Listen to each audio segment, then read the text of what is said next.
사랑하는 여러분, 오늘 이 이야기가 당신의 마음에 작은 위로와 빛이 되기를 소망합니다. 이 은혜의 말씀을 주변에 나누고 싶으시다면 채널 구독과 좋아요를 통해 더 많은 이들에게 이 메시지를 전파하는 선한 일에 동참해 주십시오. 주님의 평화가 여러분과 함께하길 빕니다. 우리는 살면서 때로는 이해할 수 없는 고난의 시간을 마주하게 됩니다. 마치 거친 폭풍우가 몰아치는 바다 한가운데에 던져진 작은 배처럼 우리의 삶이 송두리째 흔들리는 순간들이 있습니다. 그럴 때 우리는 묻습니다. 왜 나에게 이런 일이 일어나는 걸까? 내가 무엇을 잘못했기에 이런 시련을 겪어야 하는가? 하지만 오늘 우리가 함께 나눌 이야기는 그 고난에 어떻게 반응하느냐에 따라 우리의 운명이 결정된다는 것입니다. 그 계절의 슬픔을 끌어안고 마침내 하나님께서 당신을 그곳에서 이끌어내실 것을 신뢰하는 것, 그것이 바로 믿음의 본질입니다. 우리는 편안함 속에서 그리스도를 닮아갈 수 없습니다. 그리스도를 닮기 위해 그분은 언제나 우리를 안전하고 익숙한 지대 밖으로 부르십니다. 예수님께서는 제자들에게 저편으로 건너가자고 말씀하셨을 때 그 길에 폭풍우가 있을 것이라고는 말씀하지 않으셨습니다. 그저 저편에 도착할 것이라고 약속하셨을 뿐입니다. 폭풍우가 몰아치는 그 여정의 한가운데에서 우리는 하나님이 왜 침묵하시는지 의문을 품게 됩니다. 오래전 저는 아프리카 나이지리아에서 열리는 대규모 집회의 설교자로 초청받은 적이 있습니다. 댈러스에서 런던까지 12시간을 비행하고 히드로 공항의 복도를 걸어 다시 9시간을 날아 라고스에 도착했습니다. 그곳에서 다시 차를 타고 한 번도 가본 적 없는 낯선 곳으로 향했습니다. 100만 명이 넘는 사람들 앞에서 말씀을 전해야 하는 중요한 자리였습니다. 호텔에서 집회를 준비하고 있을 때 전화벨이 울렸습니다. 제 아들 자마가 심장마비로 쓰러졌다는 소식이었습니다. 의사들이 아들을 안정시키려 애쓰는 동안 두 번째 심장마비가 왔다고 했습니다. 그날 밤 공항은 이미 폐쇄되었고 저는 어떻게든 그곳을 빠져나오기 위해 온갖 방법을 동원해야 했습니다. 결국 저는 100만 명의 군중 앞에서 설교하지 못했습니다. 치열한 영적 전투 속에서는 항상 우선순위를 분명히 해야 합니다. 군중의 유혹이나 대중의 환호가 소중한 몇 사람에 대한 헌신을 잊게 만들어서는 안 됩니다. 자마는 제 아들이었고 저는 그 아이 곁에 있어야 했습니다. 저는 비행기 안에서 수십 시간 동안 뜬 눈으로 밤을 새우며 기도했습니다. 하나님, 제발 제 아들을 살려주십시오. 자식을 잃는 고통만은 겪게 하지 말아 주십시오. 이런 일이 일어나는지 이해하고 싶었습니다. 20살 남짓의 건강하고 활기찬 청년에게 과체중도 아닌 아들에게 어째서 이런 일이 닥쳤는지 이해할 수가 없었습니다. 우리는 모든 것을 이해하고 싶어 하지만 그럴 수 없을 때가 많습니다. 병원에 도착하여 복도를 걸어 들어가자 침대에 누워있던 아들이 말했습니다. 아빠가 오시는 소리가 들려요. 저는 아들의 가슴을 직접 면도해주고 수술을 앞둔 아들을 격려하며 이야기를 나눴습니다. 하지만 의사들은 명확한 답을 주지 못했습니다. 왜 심장마비가 왔는지 그들조차 확신하지 못했기 때문입니다. 제가 하나님께 왜 이 모든 것을 겪어야 하냐고 기도했을 때 그분은 침묵을 선택하셨습니다. 진정한 문제는 바로 여기에 있습니다. 하나님께서 응답하지 않으실 때 그분을 신뢰할 수 있는가? 우리는 학교에서 정답을 찾도록 교육받고 정답을 맞히면 보상을 받습니다. 그래서 삶의 모든 문제에도 정답이 있을 거라고 생각합니다. 하지만 때로 인생은 우리에게 아무런 답이 없는 문제들을 던져줍니다. 고통 속에서 답을 찾는 것은 위험한 일입니다. 그것은 마치 쓰나미 한가운데서 폭풍의 원인을 분석하려는 것과 같습니다.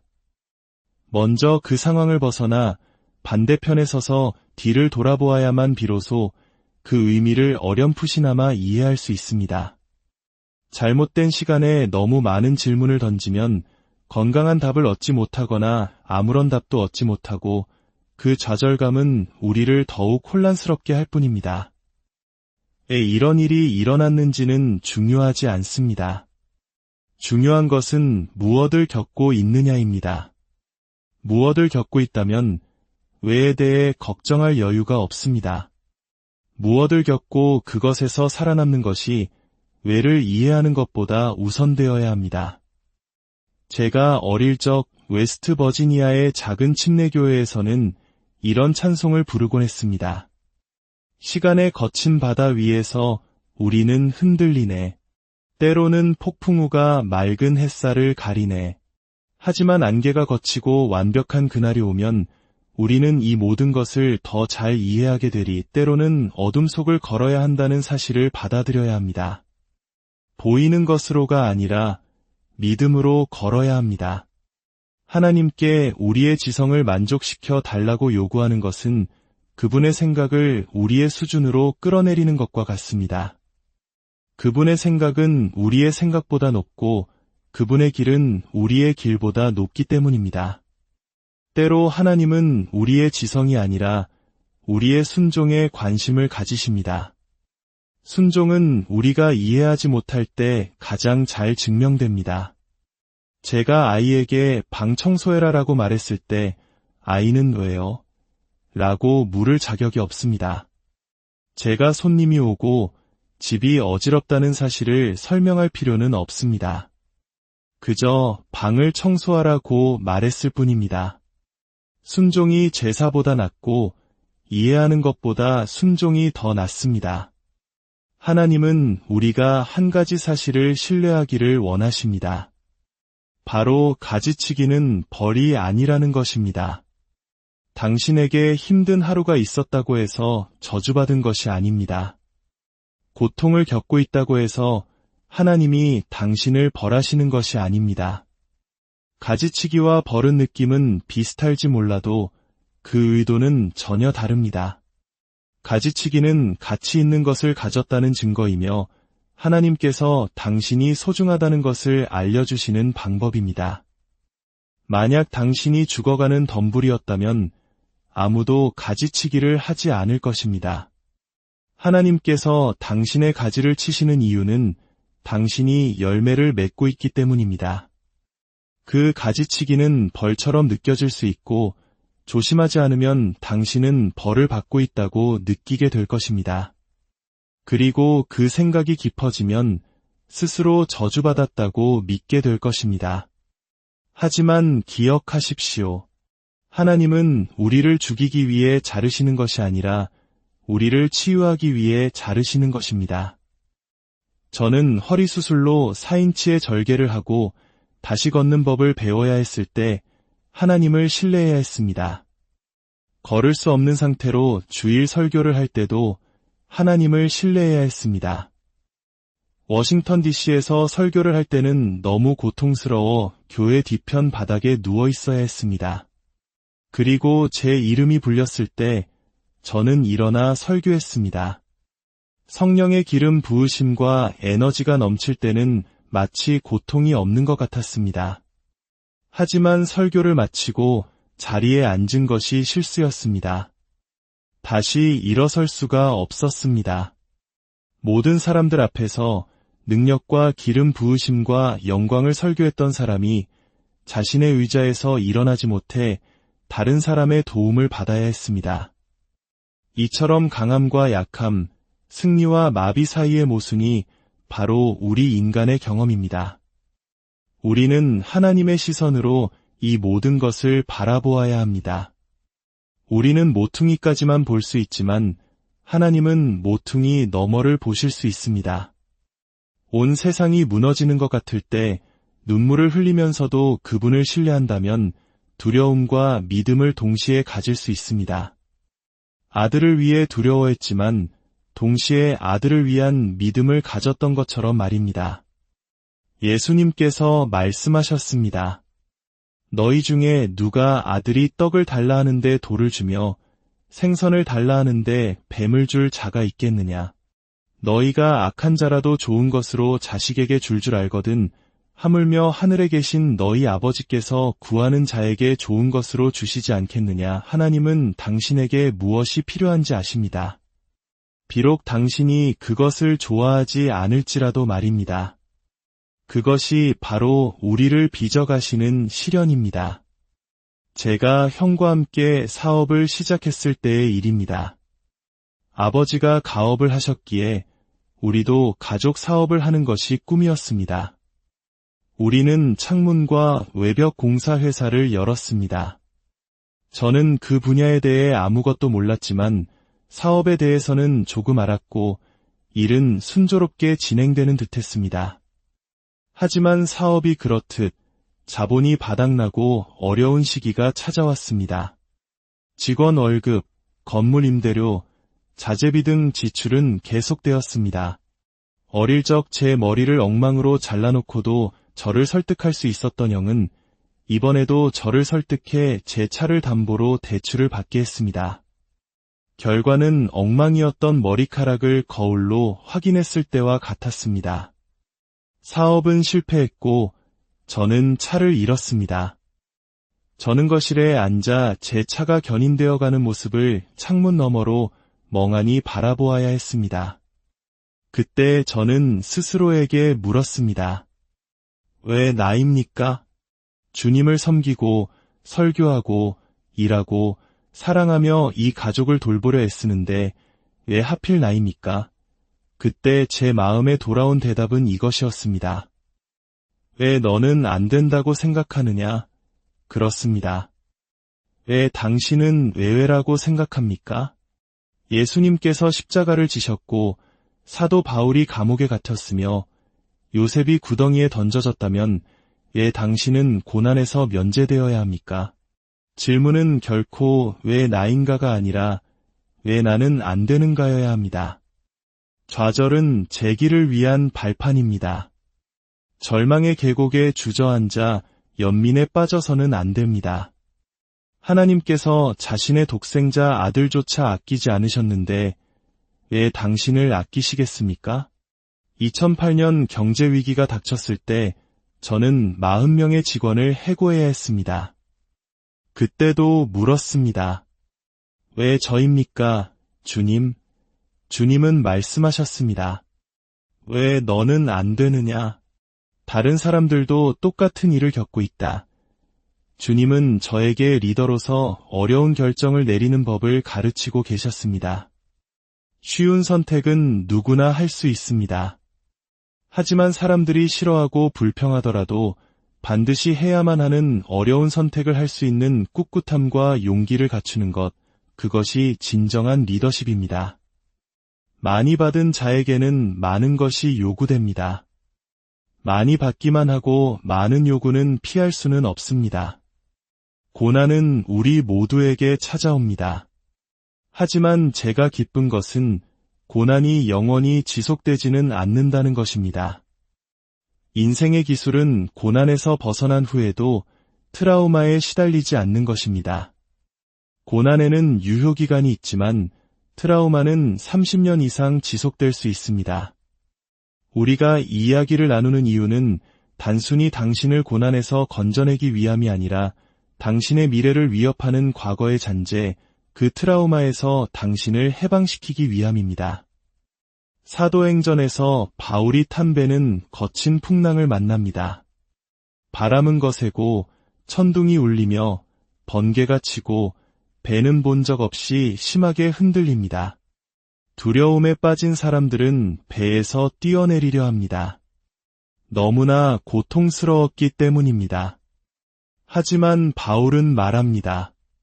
배에 머물지 않으면 살 수 없소. 상황이 힘들어지면 우리 모두는 배에서 뛰어내리고 싶어 합니다. 하지만 그 배가 바로 문제의 해결책이었습니다. 물론 성경을 보면 그 배는 결국 부서졌습니다.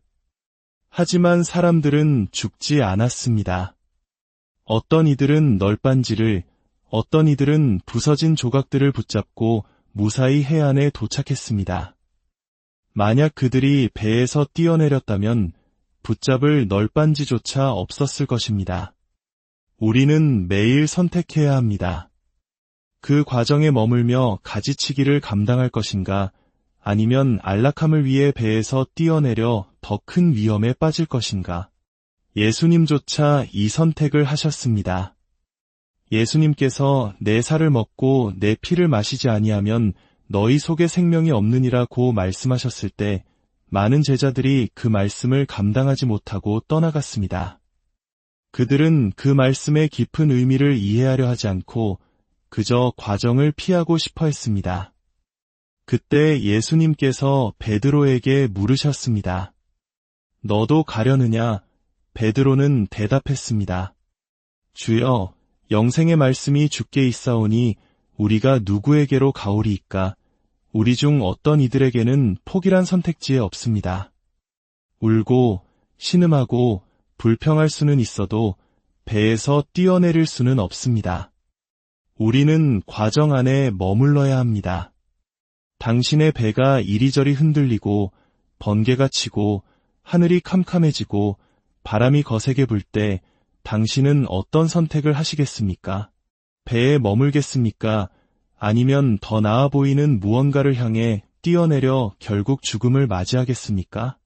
하나님은 우리를 부르십니다. 그 부르심은 단 한 번으로 끝나는 것이 아닙니다. 하나님은 지금도 계속해서 우리를 부르고 계십니다. 신약 성경의 대부분을 기록한 사도 바울은 이렇게 고백합니다. 내가 이미 얻었다 함도 아니요 온전히 이루었다 함도 아니라 오직 내가 그리스도 예수께 잡힌 바 된 그것을 잡으려고 달려가노라. 그는 아직 목표에 도달하지 못했지만 뒤에 있는 것은 잊어버리고 앞에 있는 것을 잡으려고 푯대를 향하여 나아간다고 말했습니다. 우리 삶의 목표는 완성이 아니라 전진입니다. 완벽이 아니라 성장입니다. 하나님께서 부르시고 우리가 그곳에 이르면 그분은 또다시 우리를 부르십니다. 그렇게 한 걸음 한 걸음 나아가다 문득 뒤를 돌아보면 선한 사람의 발걸음이 주님에 의해 인도되었음을 깨닫게 됩니다. 어머니는 제게 바나나 푸딩 만드는 법을 가르쳐 주셨습니다.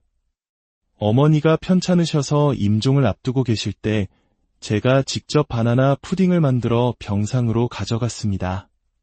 한 숟갈 떠서 드린 후 여쭈었습니다. 엄마, 이제 엄마가 만든 것만큼 맛있어요.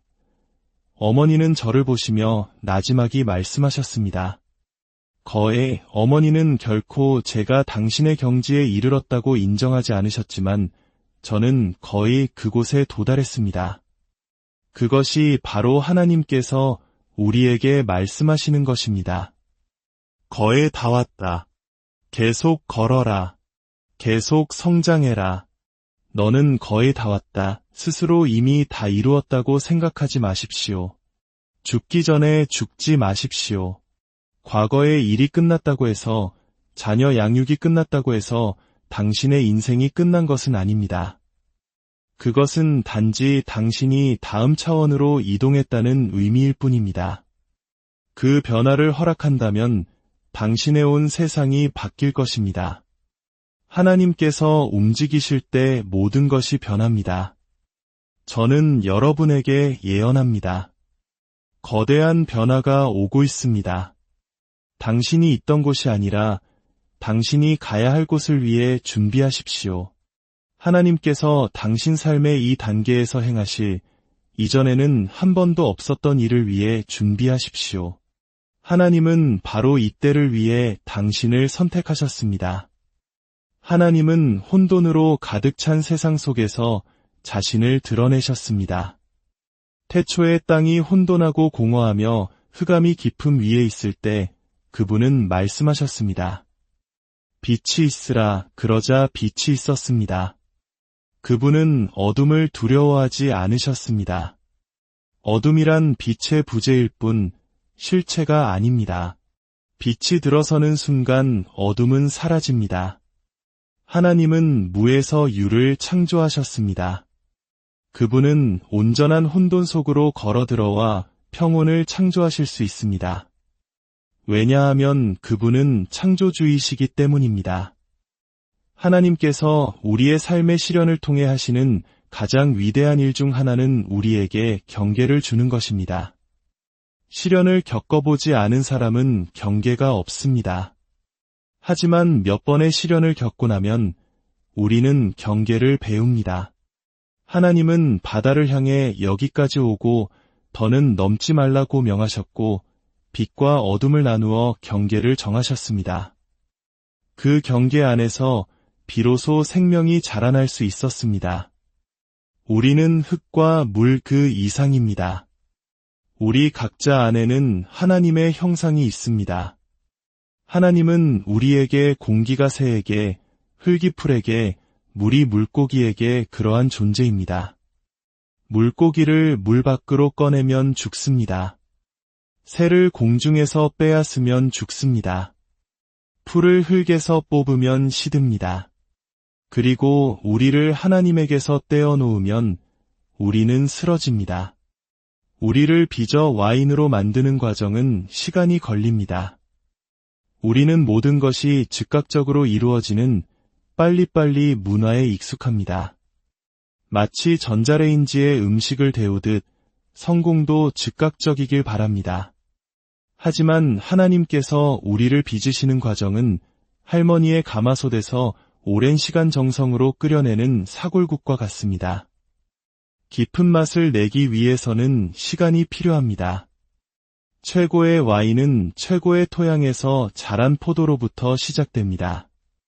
그리고 그 포도는 자신이 으깨어지기 위해 길러졌다는 사실을 받아들입니다. 우리는 우리 자녀들에게 박수받고 칭송받기 위해 길러졌다고 가르치기보다 때로는 으깨어지기 위해 길러졌다고 가르쳐야 할지도 모릅니다. 으깨어지는 그곳에 이르렀을 때 그것이 끝이라고 믿지 마십시오.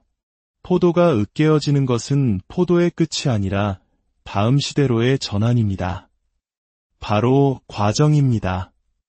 그 과정을 존중하고 그 과정에 자신을 맡기는 것이 중요합니다. 요셉의 삶을 보십시오. 그의 형제들은 그의 채색 옷을 벗겼지만 그의 소명까지 벗기지는 못했습니다. 그들은 요셉을 구덩이에 던졌지만 하나님은 그를 이집트의 총리로 세우셨습니다. 그 과정은 길고 고통스러워 보였지만 요셉은 감옥의 죄수로 산 시간보다 이집트의 총리로 산 시간이 훨씬 더 길었습니다. 과정을 인내한다면 당신은 과정 속에 머무는 시간보다 왕자로 사는 시간이 훨씬 더 길어질 것입니다. 하나님께서 야곱의 가족을 이집트로 보내신 것은 단지 빵을 얻게 하기 위함이 아니었습니다. 그분은 한 가족을 한 국가로 변화시키려 하셨습니다. 이집트는 그들을 위한 인큐베이터였습니다. 400년의 고통스러운 노예 생활을 통해 하나님은 그들을 발효시키셨습니다. 그들은 빵을 구하는 가족으로 이집트에 들어갔다가 금을 가지고 나오는 민족이 되었습니다.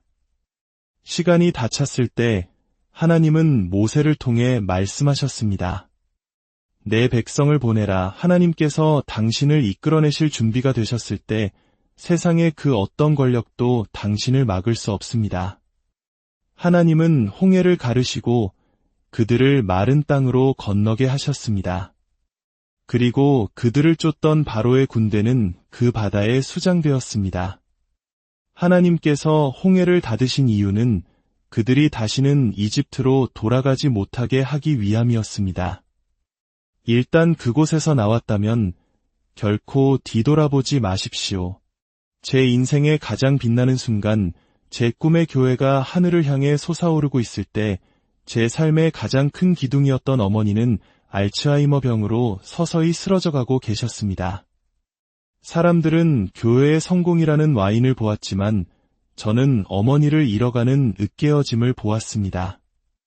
어머니는 제 가장 친한 친구이자 비밀을 나누는 상대였습니다. 어머니를 잃는 것은 제 자신을 조각조각 잃는 것과 같았습니다.